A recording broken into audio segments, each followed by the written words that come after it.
So yesterday, Theresa May surprised everybody, didn't she? She announced a general election. That's right, ladies and gentlemen. The biggest extravaganza in Britain's bore-fest politics is on June the 8th, when we can change the face of this country forever. 6 weeks, not long. 6 weeks, right? 1 month after the local elections, 1 year after the Brexit referendum, 2 years after the last general election in May 2015. Why only 6 weeks? Why so short after all? Parties can barely print manifestos, people can barely register to vote.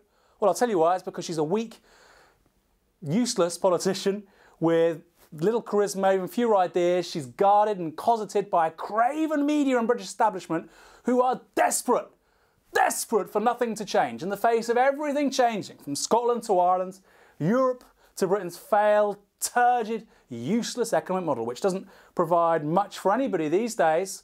They want it to stay the same, and she's the face of that, only it can't. And just like with that short run-in, that was compounded, of course, when she refused to participate in any hustings, any leadership debates with the other leaders of the mainstream parties. Why has she done that? Because she's weak, she's brittle. Any possibility of being exposed to the British public is to be immediately walked away from. Okay? The more we see of Theresa May, the more the British public won't like her. She knows that, the Tories know that. That's why you're not going to see much of her on your televisions over the course of the next month and a half. But put that to one side. Put how terrible and dreadful she is to one side.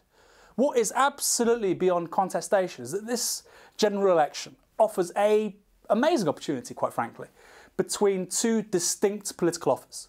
On the one hand, you've got the Prime Minister, Theresa May, who in her voting record and her tenure as Home Secretary is a xenophobe and a racist of the first order. She has zero to offer on the big problems which affect you. Housing, pay, public services. You want more money in your pocket? She ain't going to do it. Okay? She ain't going to do it. She's only out there in politics for the wealthy, for the 1%. She's craven herself to the powerful. On the other hand, you've got Jeremy Corbyn. He is actually serious about taking into public ownership, imagine that, things like energy, rail, key industries. Why? Because he wants them to serve the people rather than be subordinated to profit. He doesn't want you to be a cash cow for the elites and for the rich. He wants you to enjoy quality, excellent services at the cheapest possible price. And who could disagree with that, right? In addition to that, he's been a socialist and he's championed human rights his entire political career. Okay? So we've got two really distinct offers on the plate.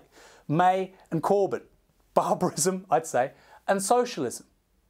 So what I'd say to progressives, to socialists, to people on the left, they'll be looking at the polls, they'll be looking at the bookies' odds, and they'll be saying, Corbyn has no chance. This is terrible. This is a nightmare scenario. We're really neck deep in this. Well, look, if Corbyn won this general election, if Labour would have formed the next government, that would be the biggest political upset since the Second World War. And I include Clement Attlee in 1945. I include Francois Mitterrand in 1981. It would be unparalleled as a blow to the global order. So of course his odds are going to be terrible. Well, you think he's going to be in a limousine driving to Parliament and the bookies, you know, throwing confetti after him and saying the guy's odds on to win. That was never going to be what this looks like. Regardless, we have 6 weeks now to talk about creating a completely different kind of economic and social model, okay? It's once in a generation, once in a lifetime, you get a mainstream politician talking to the country, allowing us as socialists, as communists, as radicals, to catalyse different kinds of conversations about how to run society.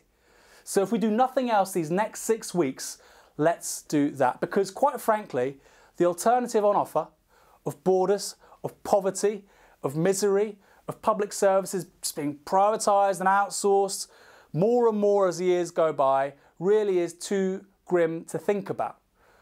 This might not be the solution to all our problems, but the conversations we have in the next month and a half may lead to the beginning of something else. We really haven't got a choice.